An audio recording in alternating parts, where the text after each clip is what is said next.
Buenas noches con todos, ¿cómo están? Bienvenidos a la Asociación Internacional de Ciberseguridad. Soy Maurice Freycinet y voy a ser su anfitrión el día de hoy para presentar nuestra siguiente ponencia. Primero, siempre es grato para nosotros tenerlos aquí y estar siempre unidos en torno a los temas que nos apasionan, que son los temas de ciberseguridad.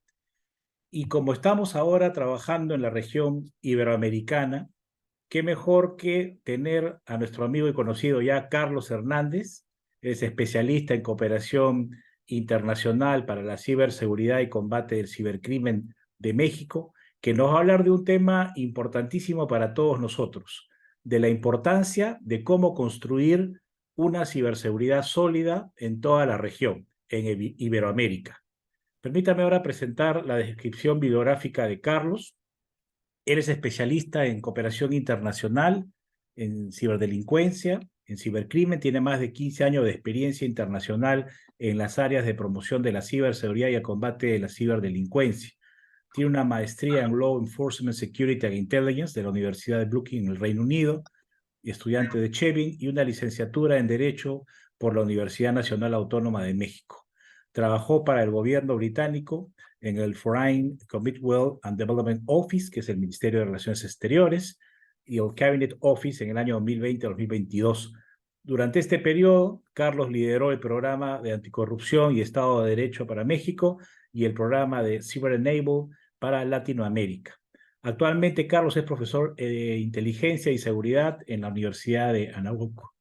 Es miembro y socio fundador también de esta casa matriz de la Asociación Internacional de Ciberseguridad, miembro también de la red de consultores del PIT Lab Policy, miembro del Consejo Asesor de Tecnologías Emergentes de la Embajada Británica en México, vicecoordinador de la Comisión de Derecho Penal Internacional del Ilustre y Nacional Colegio de Abogados, miembro del Grupo de Trabajo de Personas Alertadoras de Corrupción, miembro de la Junta de Gobierno de la Asociación de Especialistas Certificados en Delitos Financieros en el capítulo de México y miembro de la Comisión de Prevención de Lavado de Dinero y Anticorrupción del Instituto Mexicano de Contadores Públicos. Así que contamos con una persona que tiene amplia experiencia en el tema que va a dar el día de hoy, y no solamente eso, sino que es un amigo personal al cual estimamos mucho. Carlos, nuevamente, después de un tiempo, un gusto verte. Adelante, por favor. Muchísimas gracias, Mauricio, y muchísimas felicidades por esta nueva iniciativa que estamos emprendiendo con Assisi. A ti, Anita, gracias por la invitación, ¿no? Me alegra mucho estar aquí y me alegra también mucho estar con los hermanos latinoamericanos. Creo que somos una sola comunidad que debemos de estar unidos y esa es la parte importante y creo que ahí es donde has puesto el eje central con esta iniciativa. Muchas felicidades, Mauricio. Gracias, Carlos. Adelante. Bien. Pues muy buenas noches a todas y todos.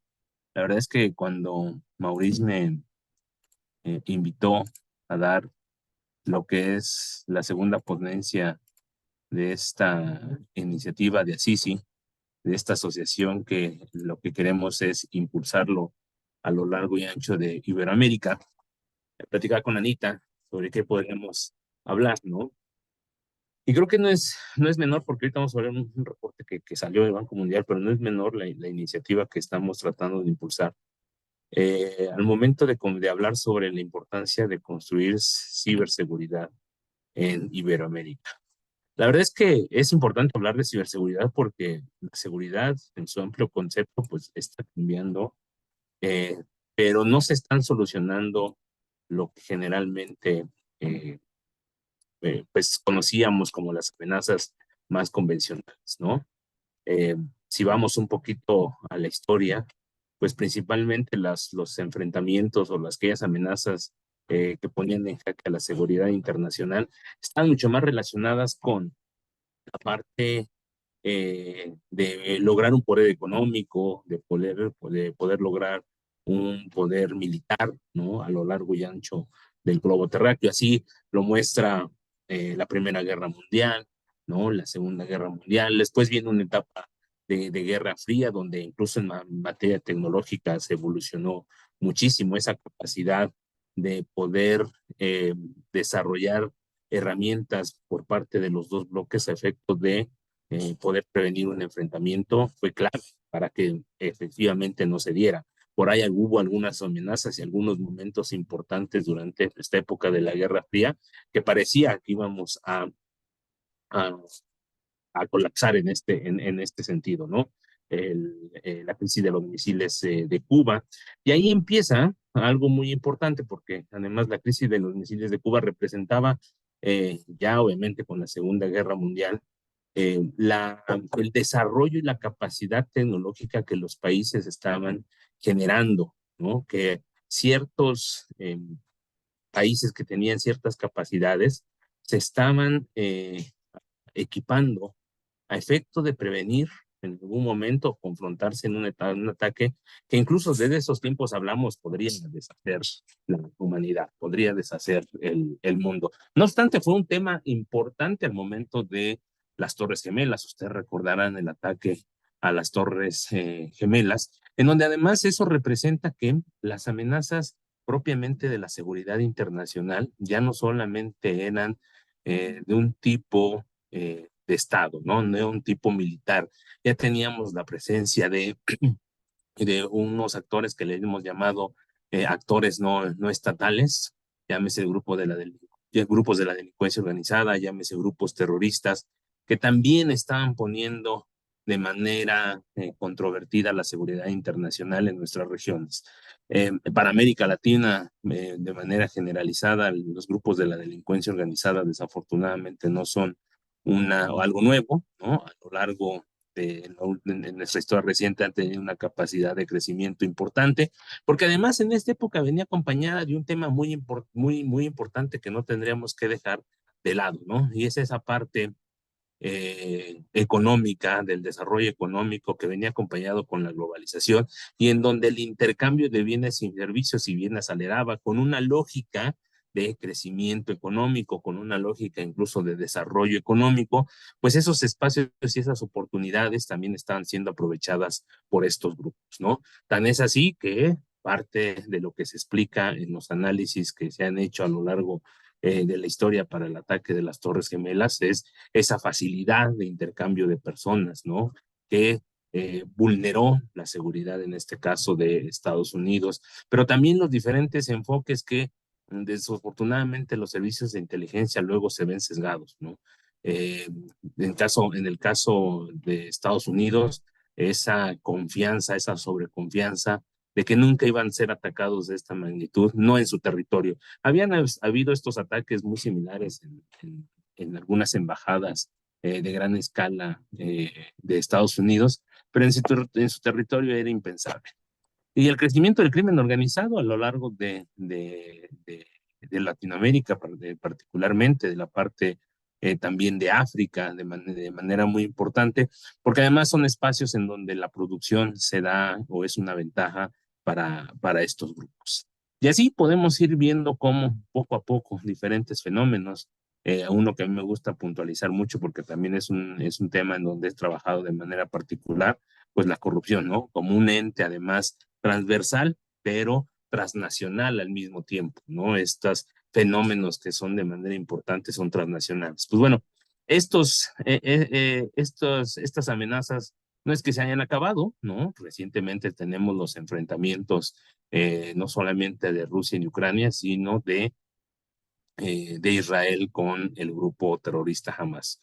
Y ahí lo que más bien está pasando es que se van acumulando y van saliendo lo que algunos expertos están denominando como estas amenazas emergentes que también están impactando esta seguridad internacional, ¿no? Y una parte de esas amenazas emergentes que además no estábamos preparados, no porque no lo hubiéramos estudiado, sino porque desde mi punto de vista, todo lo que se había analizado y estudiado realmente no le creímos. La pandemia de COVID, ¿no? Nadie se imaginaba que el mundo, no un país, sino el mundo, se parara y no solamente una semana, sino prácticamente un año. Y eso puso en jaque de manera importante también la seguridad internacional. Y proliferó algo que ya nos estábamos preocupando. Eso también creo que es importante mencionarlo, ¿no? Cuando hablamos, muchas veces los foros se habla de amenazas emergentes, de la ciberseguridad como algo nuevo. No, lo cierto es que ya veníamos preocupándonos desde los años 90 de una situación que era la ciberseguridad, como la interconexión de las diferentes redes de las telecomunicaciones también podrían ser vulneradas y cómo además el uso de datos, ¿no? Estaba teniendo un valor de manera importante.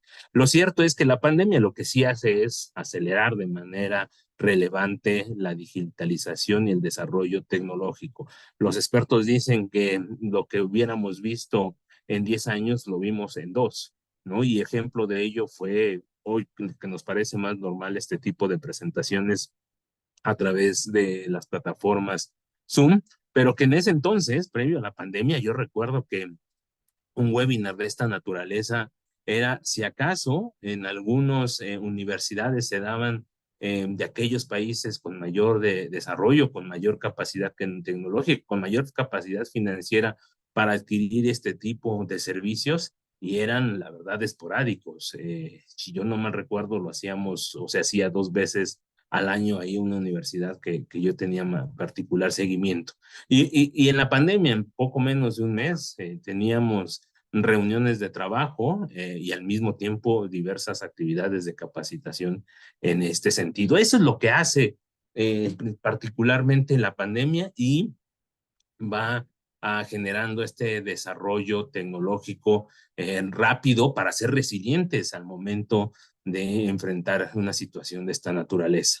Pero desafortunadamente, al igual que se enfoca la tecnología para un bien, pues la tecnología también se puede utilizar para atentar contra la paz, contra el desarrollo, contra la seguridad. Y ojo, aquí, y muchos de ustedes son expertas y expertos también, lo tenemos que decir, la seguridad no es que sea buena y mala, ¿no? Pero la seguridad se usa para ciertos fines, para ciertos enfoques, y ahí es donde se transgiversa y toma particular relevancia, ¿no? Porque tenemos brechas geopolíticas, tenemos brechas sociales, tendremos brechas tecnológicas. No todos los países tenemos la misma capacidad de desarrollo tecnológico. Hoy, si ustedes ven en el espectro internacional, hay dos bólidos que llevan la carrera en esta materia, y es Estados Unidos y China. Y sobre esos dos bólidos nosotros vamos construyendo. En el mundo más ideal, la idea es que nuestros propios países puedan ir generando la propia tecnología. Hoy cada vez mucho más fácil, tienes a la mano herramientas como ChatGPT, ¿no? Que ya sea de manera gratuita o por o una cuota mensual, creo que muy accesible, te puede ayudar a generar mejores herramientas ya desde nuestros países. Sin embargo, estos dos bólidos son los que ponen estas plataformas, los que nos ponen a sus disposiciones estas herramientas, y ahí los países empezamos a tener que entrar en un juego geopolítico de manera importante que a lo mejor no nos gustaría participar, pero que dado que ellos tienen el control tecnológico, tenemos que hacerlo, ¿no? Por un lado, en tener un enfoque hacia cómo tiene un marco de gobernabilidad China que está mucho más centrado a una vigilancia masiva de sus ciudadanos, de esas tecnologías, a desarrollar plataformas y marcos de tecnología que pudieran vulnerar los derechos humanos, las libertades, o nos vamos a una parte mucho más, diría, flexible, ¿no? En donde tiene una participación particular también el sector privado, ¿no? Que es los marcos de gobernabilidad de Estados Unidos. Entonces, vamos haciendo esa competencia. La verdad es que, por ejemplo, la semana, si no estoy mal, no, la semana pasada, hace como un mes o hace un par de semanas, el Reino Unido trató de sentar a los dos grandes en la misma mesa para hablar, por ejemplo, de la inteligencia artificial, ¿no? Cómo es que tenemos que cooperar en este sentido para poder reducir el impacto sobre ciertos riesgos que se están identificando. Y ahí es donde se junta particularmente la relevancia, yo creo, de tener una organización de esta naturaleza que nos pueda vincular de manera regional, porque ¿qué está pasando? O sea, si ustedes ven en la fotografía en a nivel mundial sobre cómo estamos viendo algunos de los desarrollos tecnológicos, pues ves a la parte de China y ves a la parte de Estados Unidos, que son los que están teniendo los fierros, ¿no? Los cables y los fierros y sobre la cual se están desarrollando estas herramientas. Y a pesar de que Europa no tiene esa capacidad, los países europeos, lo que sí están haciendo los países europeos, ¿no? A través de la Unión Europea es generar regulaciones, ¿no? Tener ese músculo regulatorio en el cual las empresas de estos gigantes empiecen a rendir mayor transparencia, mayores cuentas, a tener mayor respeto de los derechos humanos, a poner en el centro de estos desarrollos tecnológicos y de estas ideas de negocio a las personas. Y ahí cuando, la verdad, hablábamos con Anita y con Mauricio sobre qué podíamos comentar y tomando en cuenta que estamos en la parte de fin de año, a mí lo que me llamó la atención y es a lo que yo quiero enfocar esta plática es hacer sensible a todos y todas nosotros de la región de cuál es el rol que nosotros queremos aportar en este concierto internacional, en un ciberespacio, ¿no?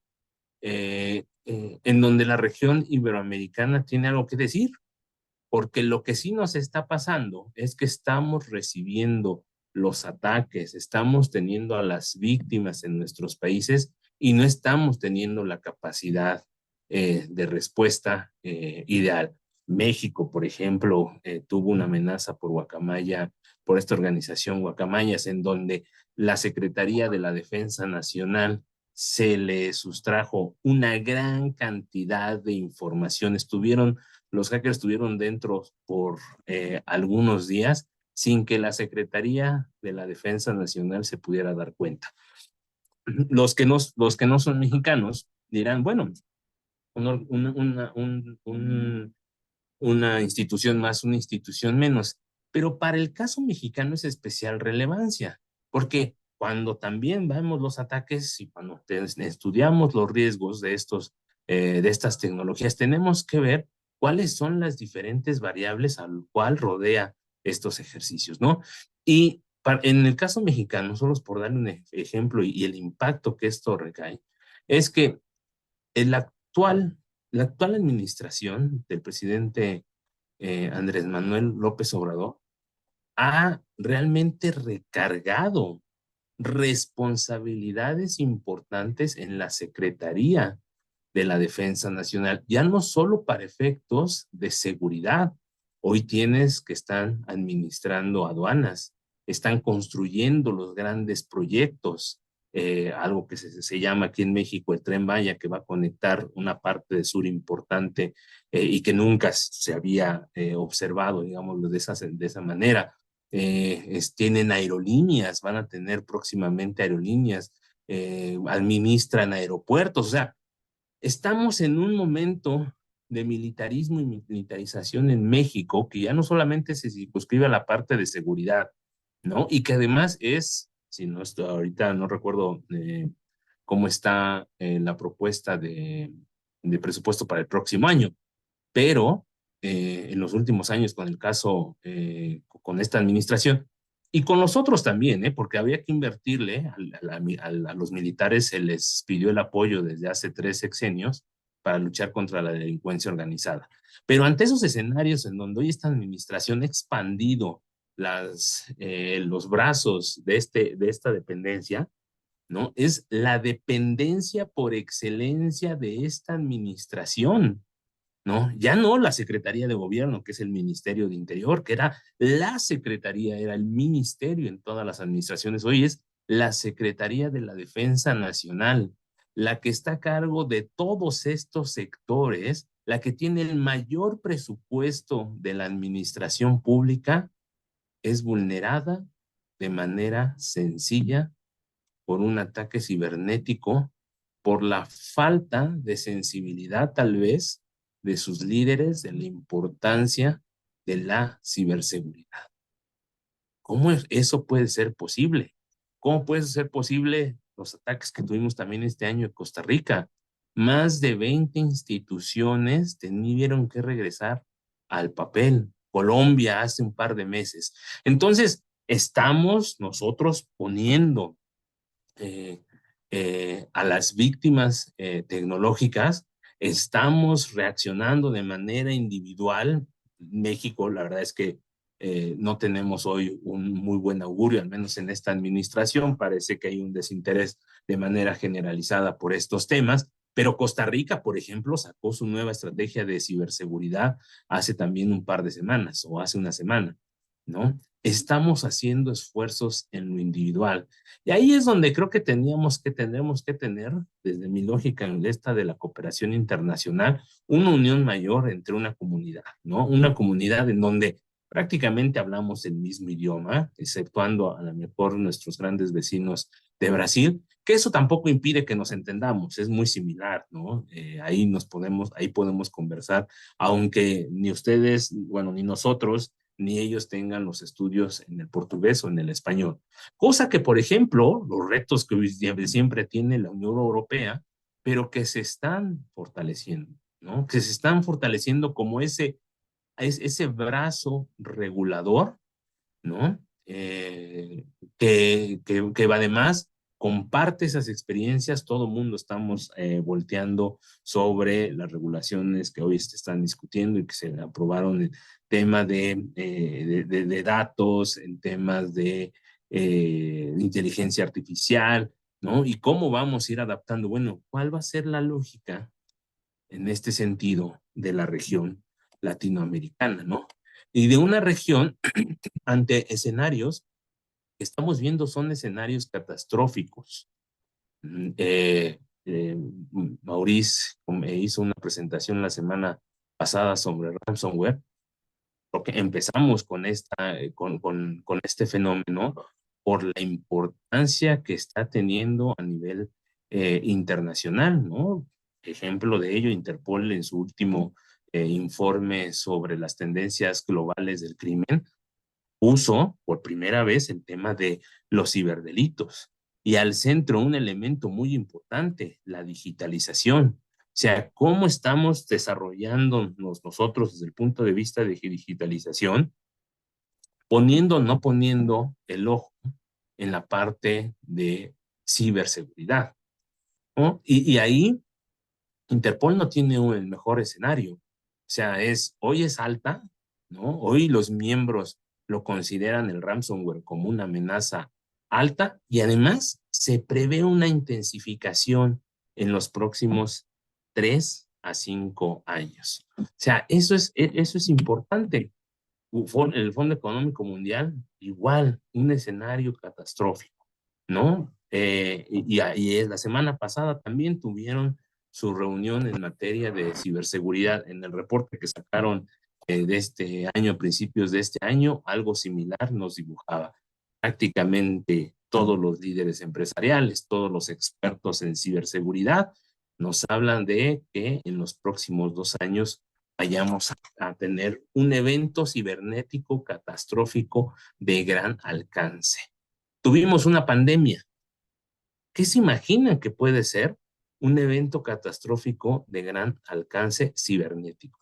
Pónganlo en el chat, ¿no? Y ahí es donde entonces, ante estos escenarios, parece que no estamos haciendo mucho, porque en el informe, en el índice global de delincuencia organizada que salió hace también un par de meses, en donde se actualizaron los diferentes mercados ilícitos, en donde el crimen organizado tiene particularmente interferencia, el tema de los delitos cibernéticos, especialmente de los dependientes, entró en esta estadística, ¿no? Es un mercado que genera hoy grandes ganancias a un actor, a uno de los pocos actores, perdón, uno de los actores que tenemos en este tema, porque recuerden, no solamente tenemos a estos grupos de hackers, la delincuencia organizada, están las empresas, están los estados, ¿no?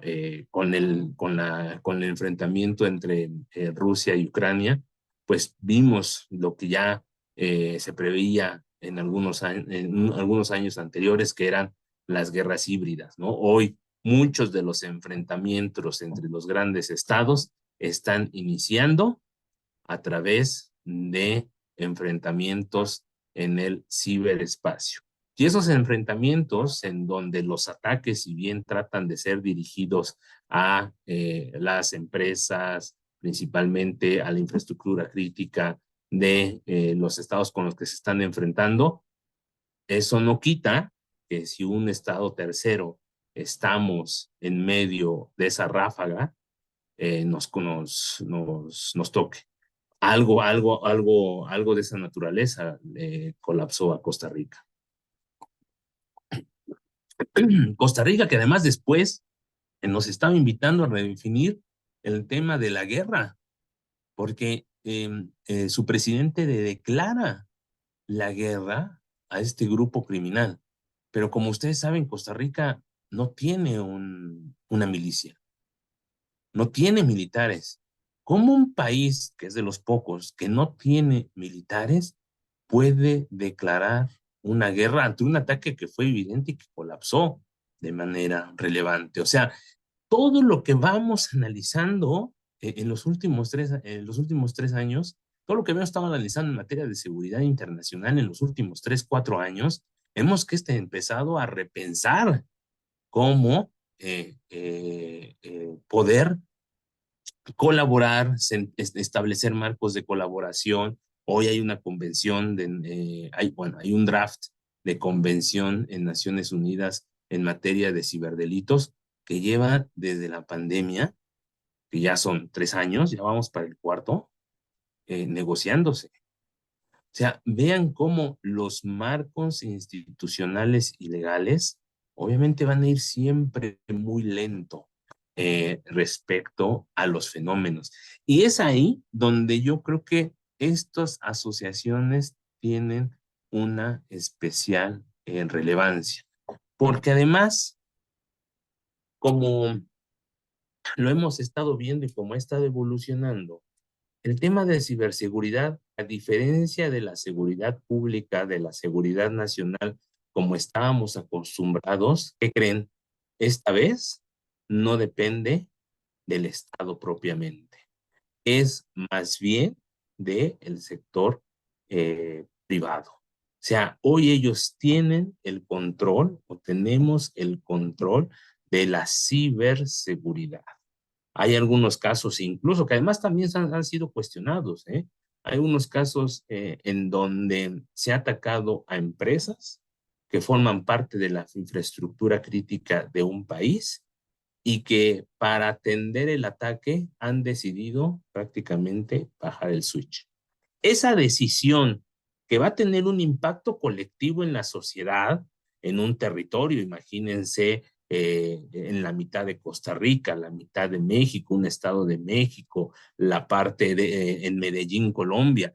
Esa decisión que va a tener y que va a afectar a los ciudadanos, a las personas que estén en ese territorio en ese momento, ¿qué creen? Lo han tomado los CEOs de la empresa atacada y los expertos de la empresa de ciberseguridad que los está asesorando en ese momento.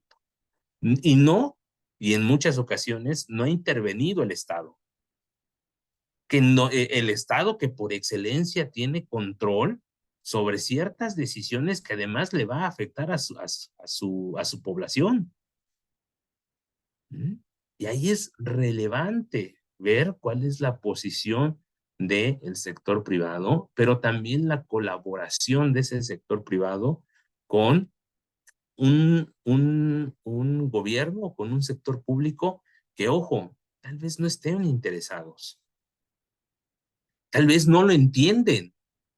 Y no entienden además, no lo entienden en un mundo en donde hoy hay una industrialización de la economía de los ciberdelitos. ¿Por qué? Desde dos enfoques.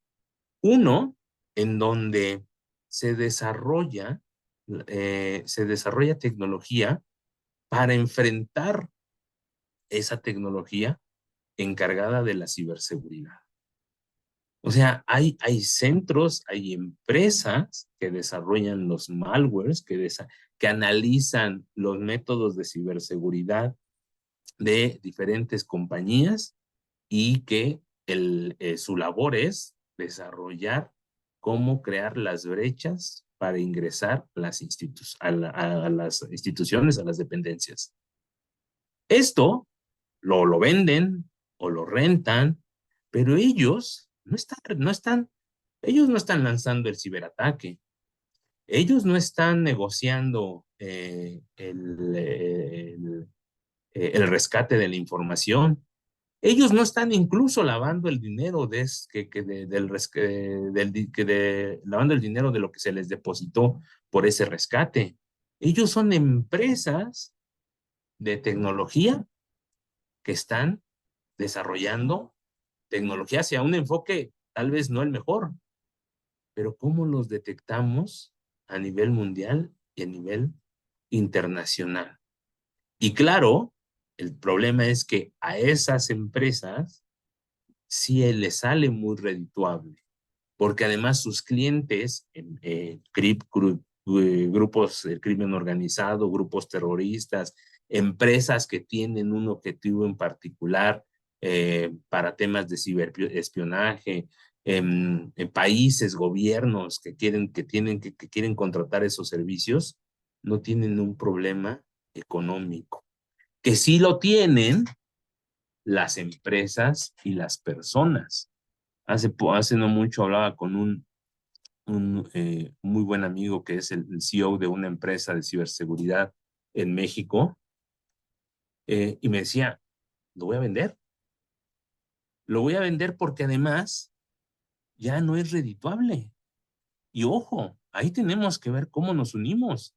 No es redituable porque de acuerdo a lo que él ha detectado, efectivamente, este famoso ChatGPT, ¿no? Junto con esta industrialización, están uniendo fuerzas. Y entonces hoy tengo amenazas mucho más sofisticadas que antes, en donde yo tendría que cobrar más porque invierto mucho más tiempo para poder, eh, para poder impactarlas, pero en donde la empresa no lo entiende, no lo dimensiona. Y el problema además es que si yo lo resuelvo, la empresa no quiere todo ese protocolo del que hemos estado hablando muchas veces ustedes y nosotros, que debería de ser, ¿no? Que debería de contar una empresa. Ya, me solucionaste el problema, gracias. Si me vuelven a atacar, te llamo, ¿no? En el mundo ideal del médico me dice, yo te voy a incrementar el costo, no porque yo quiera, sino porque ahora va a estar peor que antes. Eso no lo observa propiamente el mercado. Y no lo observa el mercado porque no tenemos, ese es el primer reto que todas y todos ustedes tenemos para poner al centro de los gobiernos, de las empresas. La ciberseguridad no es un componente estratégico de la organización. Y tiene que serlo, porque aquí hay tres niveles muy importantes que deben de considerar los líderes. Uno, porque es un fenómeno global. Sí o sí te va a atacar, te va a tocar. No es que sea un enfrentamiento entre Rusia y Ucrania, no es que porque China y Estados Unidos se llevan mal, no. O sea, sí o sí, como país y como empresa, tú estás siendo atacado. Tu capacidad de respuesta va a ser la que te dé mejores opciones de resiliencia ante esto que ya está pasando. Dos, es un tema multidimensional. O sea, puede entrar por todos los niveles de la organización, desde hasta el más bajo hasta el de mayor jerarquía. Y aquí además se está hablando en estos espacios de mayor jerarquía, cómo tenemos en el board de nuestras empresas, en los espacios de mayor nivel de las dependencias, gente que empiece a estar sensible sobre temas de ciberseguridad y que pueda retroalimentar a los líderes de la importancia de tenerlo. Y tres, porque ¿qué crees? No va a la baja, ¿eh? O sea, como ustedes están viendo en los diferentes reportes, esta situación continúa a la alza, los desarrollos tecnológicos se están haciendo, Va a haber además momentos que vuelvan a inyectar la necesidad de ese desarrollo tecnológico, ¿no? Y cada vez nos vamos separando, ¿no? Uno de ellos a nivel global fue la pandemia, pero en cada realidad, ya sea regionales o nacionales, van a tener su propia inyección. Por ejemplo, si me permiten darles el ejemplo nuevamente de México, en México hoy se está discutiendo de un fenómeno, se está hablando cada día más. Pocos saben qué es o pocos sabemos qué es. Tampoco voy a decir que yo soy propiamente el experto, pero ahí estamos trabajando algunos temas, ¿no? Para entenderlo de mejor manera, que es el nearshoring. Por todos estos, por los recientes, principalmente actos de colapsos que hemos tenido a nivel global, ya sea la pandemia y particularmente el enfrentamiento Rusia y Ucrania, las empresas, muchas de las empresas cuyo principal mercado es Estados Unidos, quieren relocalizarse. O sea, en esa época de la globalización en donde buscaron que la producción reduciera sus costos y tuvieron que emigrar a países como China o varios países de Asia, hoy quieren relocalizarse a, a estar más cercanos a sus mercados. Y ahí México, para el caso de las para el caso de Estados Unidos, es el mejor candidato, ¿no? Por la simple cercanía. Los estados de México de la parte norte están trabajando en ver qué le pueden ofrecer a todas estas compañías. Ya Tesla en Nuevo León fue el primero que dijo, aquí vamos a instalar una planta. Ahora, ese fenómeno económico principalmente, sí o sí, va a tener que generar un desarrollo mayor en la parte tecnológica y digital, no solamente de las empresas, sino también del sector público. Porque si yo, cadena de valor mexicano, quiero conectarme a esos beneficios económicos que de entrada me debería de traer el nearshoring, debo de estar preparado para eso, debo al menos tener un mínimo de lenguaje tecnológico sobre la cual podamos conversar con estas empresas. De lo contrario, que es lo que no quisiéramos, ¿no? Por su cercanía, tal vez me salga más barato estar con la cadena de valor americana. Y entonces, lo único que aprovecho del territorio mexicano es la mano de obra barata. ¿Y qué generamos con eso? Mayores brechas. Entonces, si no tenemos si no tenemos hoy, no lo hay, no hay una estrategia sobre cómo México debe de aprovechar el nearshoring. Y yo en las conversaciones que tengo hay que dividir esa estrategia en diferentes bloques y uno de esos bloques va a ser la estrategia tecnológica, que eso es importante. Yo no hablo propiamente de la ciberseguridad.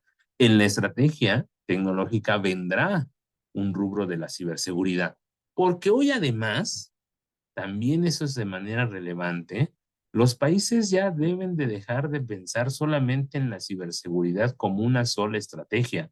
Tenemos que mudar, yo ahí sí coincido con algunos países, en un Reino Unido, un Estados Unidos, que tienen hoy en Francia estrategias cibernéticas, estrategias tecnológicas y de innovación, en donde uno de los componentes es el tema de ciberseguridad, pero otro ejemplo es el tema de desarrollo de las capacidades tecnológicas.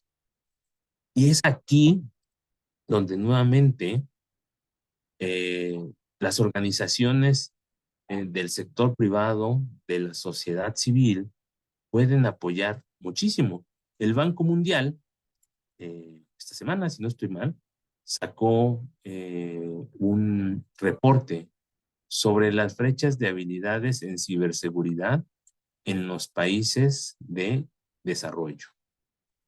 Y la verdad es que es un poco preocupante porque de entrada sí tenemos pocas habilidades, ¿no? O sea, el reporte dice si hay que invertir en el desarrollo de estas habilidades, primero porque va a ser una oportunidad de generar ciberresiliencia de manera generalizada. ¿no? Y otro además porque vas a darles oportunidades de empleo a muchos de tus actores. Hay que entender de manera importante la ciberresiliencia, porque además es un concepto que apenas está emergiendo, ¿eh? O sea, las organizaciones y los gobiernos no entienden que están bajo constante ataque, que van a ser, que en una de esas van a caer, porque los temas de ciberseguridad tienen que ir madurando, ¿no? Y que además vas a tener que desarrollar planes de crisis para ser resiliente al momento que te vaya a ocurrir. Eso no lo comprendemos, ¿no? Y el desarrollo de habilidades, porque además habrá que saberlo comunicar, es importante. Un desarrollo de habilidades, además, que lo dice muy claro el reporte, no solamente es para los ingenieros. Hoy, además, tenemos que quitarnos la venda y decir que en temas cibernéticos, para que tú entres, tienes que ser un profesional de las ingenierías y de la informática. No, porque además la ciberseguridad requiere de diferentes enfoques. Es importante que los entendamos, pero requieres de abogados, requieres de contadores, requieres de internacionalistas de la diplomacia, requieres de políticos que lo entiendan, ¿no? De la ciencia política que realmente comprenda para desarrollar marcos de trabajo en ese sentido. Entonces, dice, importante que en los países desarrollados se pueda además ofertar este tipo de servicios, ¿no? Porque es un obstáculo. O sea, el acceso a los profesionales capacitados es un obstáculo en nuestros países. No lo hay, ¿no? Hoy se carece a nivel mundial de cerca de más de 4 millones de profesionales. Necesitamos más de 4 millones de profesionales en ciberseguridad. ¿Quiénes sí los van a poder obtener? Porque además hay capacitaciones, porque además las universidades desarrollan currículas, licenciaturas, doctorados, los países con mayor desarrollo. Además, estas necesidades se van incrementando, ¿no? O sea, cada vez se va a ir necesitando más de estos profesionales, porque además también la tecnología cada vez nos va sacando nuevas opciones y nuevas cosas. Hasta el año pasado, prácticamente, este año fue el año de ChatGPT. Por supuesto que nos movió la fotografía que teníamos en materia de ciberseguridad. Antes de ChatGPT era una, hoy es otra.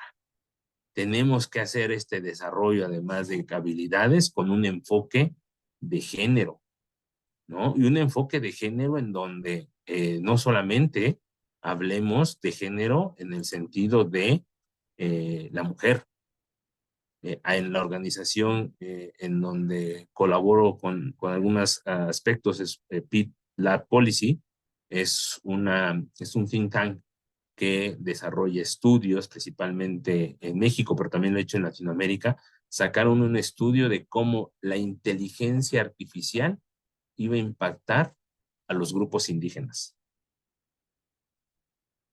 Entonces, ¿cómo también cuando hablamos de género, tenemos que abrir el espectro, mujeres, indígenas, aquellos grupos en una situación de vulnerabilidad que todavía va a ser mucho más complicado que puedan llegar a la industria. Y es por eso que lo que dice el reporte es, hablemos en una indicación temprana de temas de ciberseguridad a la par de temas tecnológicos, ¿no? Hablando desde la primaria, hablando desde la secundaria. Porque además, los que estamos ya en esta edad adulta, no alcanzamos muchas veces a ver con lo que están interactuando nuestras niñas y niños. Y ahí hay un riesgo particularmente relevante. Yo, de manera anecdótica, tengo una sobrina ahí de 8 años, y un día estábamos ahí platicando y veo que está con el celular, y veo que está con una aplicación en donde habla con una mascota, ¿no? Virtual. La verdad es que si no me siento con ellas, en mi vida hubiera sabido que existe tal aplicación, ¿no? Y le empecé a explicar los riesgos. Difícil, ¿eh? Tener una conversación con una persona menor, una niña, un niño, en donde además el lenguaje tiene que ser sencillo. Y ahí es, ojo, también tendríamos, eso se tiene que analizar cuando esté desarrollando, pero no lleguemos a, un, a una educación temprana, a una primaria, a explicar con grandes tecnicismos, ¿no? Que si bien hoy las niñas y los niños ya tienen mayor conocimiento porque nacen con mucha de esta tecnología, sí es importante saber transmitir el mensaje de manera de anécdota, y por eso me gustan estos dos temas. Yo creo que tienen una interrelación importante, el tema de la corrupción y el tema de la ciberseguridad, en el sentido que en los dos casos me he encontrado una falta de entendimiento de todos los actores que deberían estar encargados de ese punto. Y de una forma nada más también anecdótica, una vez fui a analizar cómo las contralorías sociales hablaban del combate a la corrupción y particularmente de la Contraloría Social en las escuelas, en un país que además era era el programa, ¿no? En materia de anticorrupción para muchos gobernadores, para muchos presidentes municipales, porque además si haces cosas desde el punto de vista político con las niñas y los niños, te genera un músculo, ¿no? El 80% de los ejercicios eh, llegaba el director, el licenciado de la auditoría, el licenciado de la Contraloría a explicarle cómo la Constitución y luego la ley, y Dios, el niño estaba a los 2 minutos no sabiendo a dónde voltear cuando yo observé los ejercicios, ¿no? Que no nos vaya a pasar algo igual. Lo observé en el mismo momento. Le dije, "Mm, terminen. El niño ni se está entendiendo, ni se está interesando en los valores que le estás diciendo cuando le hablas como si fuera un adulto que además es especializado en el tema". Ahí es donde también tenemos que desarrollar ciertas estrategias. Ustedes ya conocen esta parte, estoy seguro, de la ciberseguridad, pero me gusta mucho manifestarlo y ponerlo siempre en contexto, ¿no? Porque creo que es útil para ustedes en el sentido de cuando conversen con, eh, eh, con los líderes para poder desarrollar mejores estrategias, ¿no? Y es que la ciberseguridad es un proceso continuo, no es que se acabe, no es que tu organización, no es que tu dependencia ya tiene el antivirus, ya tiene los protocolos y ahí se acaba. No, tiene que ir eh, madurando, porque este también es un campo que madura de acuerdo a que va evolucionando. Les reitero, hace un año no sabíamos cuál iba a ser el impacto de ChatGPT. Ahora, ¿cuál va a ser la siguiente innovación tecnológica que nos va a sorprender? La nanotecnología, por ejemplo, ¿no? Las computadoras cuánticas, que creo que va para allá. Hoy no sabemos qué va a pasar, ¿no? Pero ya se están analizando. Naciones Unidas ya está haciendo foros. La siguiente semana hay una reunión en Ginebra, si no estoy mal, para hablar de cómo las computadoras cuánticas impactan o no a la paz y a la seguridad. Tenemos que desarrollar mejores marcos de manera importante en nuestras regiones, a tal suerte además que hablemos el mismo idioma, ¿no? En cuanto a la protección, en cuanto a la ciberseguridad y en cuanto a algo muy importante, si se logra penetrar la ciberseguridad en nuestros sistemas, se está cometiendo una conducta antijurídica social llamada delito, que hoy, por excelencia en la mayoría de nuestros territorios, los delitos cibernéticos quedan particularmente impunes. En un espacio, además, en donde en la América Latina no tenemos la mejor confianza en nuestras instituciones de procuración, seguridad e impartición de justicia. Entonces, les pones un reto adicional en donde además, creo yo, esa impunidad se ve alimentada por la falta de entendimiento. Fuera de los demás factores que ya nuestros sistemas de justicia tienen, es los fiscales no están entendiendo de qué estamos hablando. Los jueces, ¿qué estoy juzgando en el mundo cibernético? Clave, compartir información, que es, ustedes saben, uno de los temas más complejos. Ni entre sector público ni sector privado, ni entre los mismos actores del sector privado. Se debe entender que este compartimiento de información no es que vamos a dar información o de la empresa, de la institución clave. Vamos a compartir patrones, vamos a compartir actores, vamos a compartir a lo mejor de dónde viene ese ataque que tú estás experimentando hoy, cómo son sus características para que el resto de la comunidad pueda desarrollar mejores mecanismos de protección y además contribuir a un ecosistema de seguridad que se base particularmente en la confianza y obviamente en una inversión del desarrollo de capacidades. Termino con esto porque creo que estamos en tiempo. El 10 de noviembre pasado me tocó participar aquí en México en las actividades para conmemorar el Día Internacional de la Ciencia para la Paz. Y por ahí hice un pequeño artículo sobre el evento. Ahí si le dan, les voy a compartir la presentación. Si les dan clic aquí en BitBlog Series, les va a salir la publicación.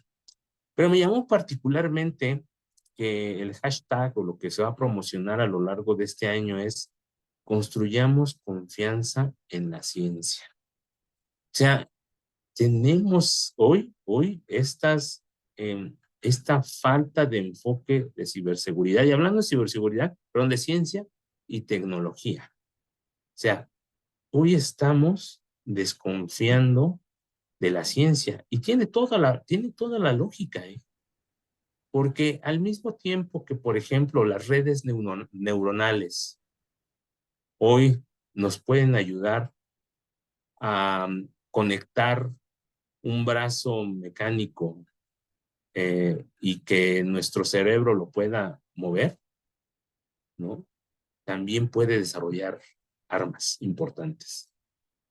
Al mismo tiempo que hoy hablaba, por ejemplo, y además son a lo mejor son impactos que muchas veces no se tienen previstos, no se piensan, ¿no? Ni siquiera lo pones por acá. La nanotecnología que puede desarrollar mejores medicamentos. Ya hoy hay riesgos en la materia de salud que desarrolle mejores sustancias para las adicciones. Entonces, vaya, tenemos que hablar de la ciencia, de cómo construir confianza en la ciencia, y eso es de manera importante. A mí me tocó en ese evento hablar desde el punto de vista de ciberseguridad. Creo que la ciberseguridad puede abonar a esa ciencia, pero estuvieron también otros participantes, y a mí me quedó algo muy fijo en ese evento de una de ellas, ¿no? Que es hoy una de las mujeres que está aquí desarrollando muchas estrategias en materia de marketing con inteligencia artificial. Y decía que particularmente en México deberíamos de pensar en poder desarrollar nuestra propia tecnología ya, que éramos capaces, que si bien ya los grandes países habían dejado las bases para que nosotros lo hiciéramos, teníamos que confiar, y eso lo dijo y lo recalcó y todos lo aplaudimos, teníamos que recalcar, pero teníamos que confiar en nuestros expertos que eran tan capaces como los expertos extranjeros.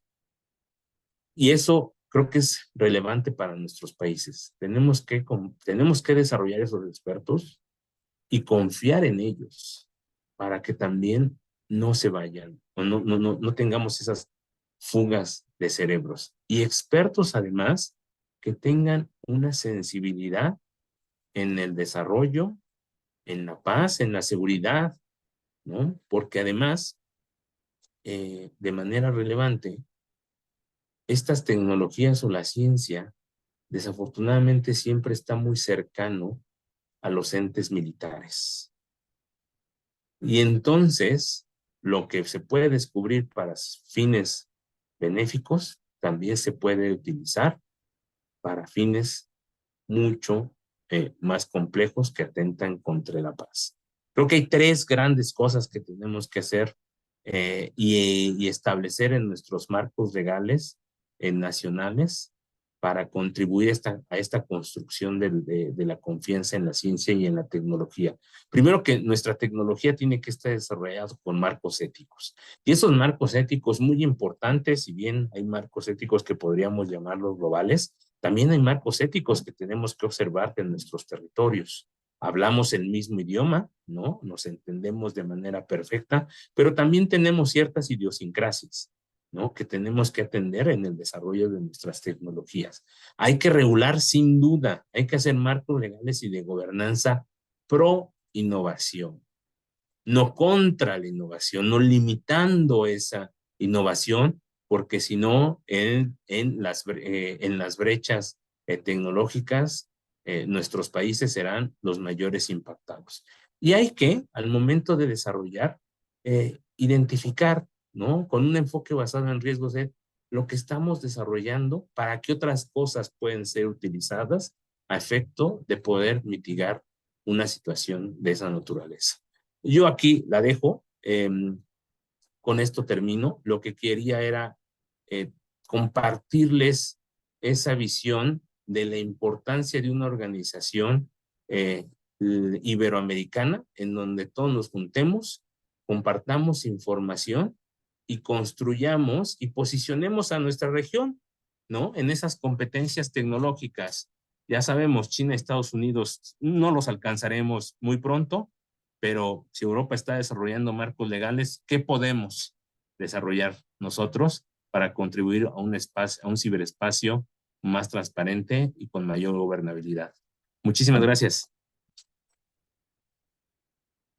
Muchas gracias, Carlos. Siempre cuando tienes tus exposiciones, yo siempre digo, parece que nos contaras un cuento. Estamos ahí a la expectativa y mirando, pero claro, es una fotografía muy real de lo que vivimos. Estábamos justo conversando con nuestros pares de Chile el día de ayer y hablábamos de lo que tú dices, ¿no? Que a veces la sostenibilidad de los modelos de ciberseguridad son muy complicados, ¿no? Pues cambian gobiernos, cambian enfoques y eso nos genera pues una serie de situaciones y cosas que debemos tratar de mejorar. La relación con las Fuerzas Armadas y la policía debe fortalecerse en un ecosistema, ¿no? Integral de ciberseguridad.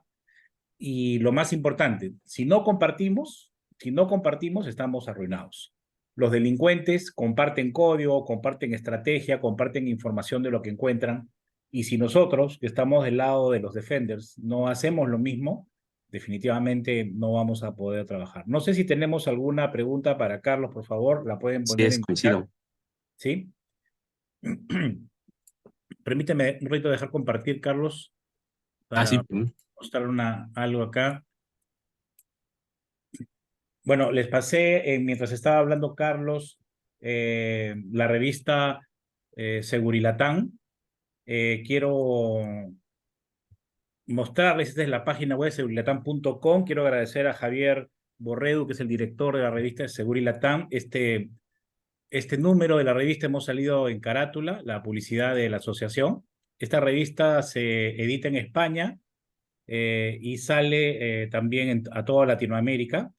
Y en el número 26 hemos salido en carátula la asociación Assisi, ¿no? Recién fundada y aquí tenemos la carátula del número 26 con enlace directo a nuestra página web. Así que quiero agradecerle mucho a Javier Borreda de haber tenido esta deferencia con la asociación A Javier le pareció muy importante también esto y a nuestro vicepresidente que está en España, por supuesto, haciendo los contactos para que esto se haga realidad. Muy bien, a ver si tenemos alguna pregunta. A ver, aquí tengo una por chat. Me dicen, ¿cuál es la diferencia en el caso de México entre el modelo de ciberseguridad que tienen las Fuerzas Armadas versus el modelo de la policía? ¿O es el mismo modelo? Porque entiendo que en algún momento la policía tenía el CECIR o CERT nacional de México. De manera muy interesante. Eh, a ver, muy rápido, porque además ha evolucionado mucho. Efectivamente, lo que nosotros conocíamos como Policía Federal tenía la dirección de científica y tecnológica en donde se albergaba el centro, ¿no? Pero con esta administración además hubo un cambio importante en donde deja de existir la Policía Federal, se crea la seguridad, la Secretaría de Seguridad Pública, ¿no? Pero al mismo tiempo se crea algo que llamamos la Guardia Nacional. Y entonces la Guardia Nacional es alimentada por elementos de la Secretaría de Seguridad Pública, que además fueron elementos en su momento de Policía Federal, Ah, entiendo. pero organizada al mando de la Secretaría de la Defensa Nacional. Entonces se crea este cuerpo mixto, ¿no? Que en el mundo más ideal o en el mundo de las leyes dice, el cuerpo operativo va a estar a cargo de la Secretaría de la Defensa Nacional y el cuerpo de mando va a estar a cargo de la Secretaría de Seguridad Pública. Ah, ok. Obviamente con esta superestructura que le dieron a la defensa, eso no pasa, ¿no? Y entonces el CIRT hoy se encuentra en la Guardia Nacional, Ah, ok. dirigidos hoy principalmente, que la Guardia Nacional es eso, es un ente supuestamente de seguridad pública, ¿no? Pero hoy se encuentra controlado por la Sedena. Pero la propia Sedena, ya como secretaría propia, tiene también su centro de inteligencia tecnológica. La Secretaría de Marina tiene su centro de tecnología, su centro de ciberseguridad. Hoy no tenemos una mesa en donde se tengan que sentar forzosamente ese ecosistema, Correcto. ¿no? La parte Y ahí privada. es donde, claro, ahí es donde tenemos pues muchas vulnerabilidades. Después del ataque a Guacamaya salió un decreto en donde se formalizaba una mesa que ya se tenía de manera informal, pero mucho más para efectos de la infraestructura crítica financiera, ¿no? Entonces, no tenemos una estrategia. La última estrategia de ciberseguridad fue en la anterior administración, que nunca la eliminaron como tal, pero la verdad es que la estrategia de ese entonces era, si lo vemos a lo que es hoy, el contexto es totalmente obsoleta, Ya ¿no? cambió, claro, ya cambió. Hay cambio, pero Ustedes mucho, fueron de los mucho. primeros en sacar estrategia, me acuerdo, en la Sí, región.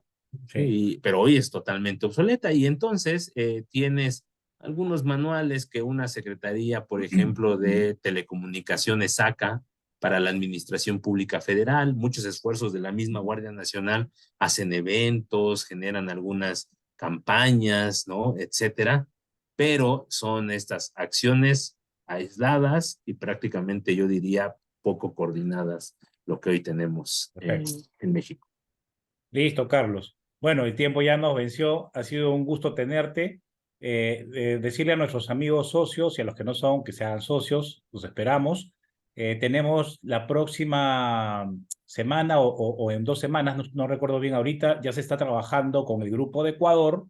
Están trabajando una presentación muy interesante. Ecuador nos va a traer ahora un especial de SOC. Van a hablar de SOC, que obviamente con las marcas que están figurando en el tema de SOC, y también hablaremos del tema del MDR, porque como tú decías, Carlos, ahora la tecnología va avanzando y ahora ya no hablamos del SOC, sino estamos hablando ahora del MDR, ¿no? ¿Qué es el MDR? Bueno, no se pierdan ese capítulo importante donde vamos a estar hablando de SOC, SOC, CyberSOC, XDR, EDR y ahora el nuevo MDR que es la nueva forma de gestionar el tema de la ciberseguridad. Muchas gracias, Carlos, por haber estado con nosotros. Ha sido un gusto y bueno, siempre estamos ahí, mi querido carnal, juntos trabajando por este Así proyecto. es. Gracias a todos por Te haber mando un estado abrazo. hoy. Un abrazo allá a México y un abrazo para todos los que se conectaron hoy día. Veo aquí desde Argentina, Perú, obviamente, Ecuador también, Chile y Paraguay. Muchas gracias a nuestros amigos de la región. Un fuerte abrazo para todos y nos estamos viendo en el próximo evento. Estén atentos, en la página web publicamos todos los eventos. Gracias. Buenas noches.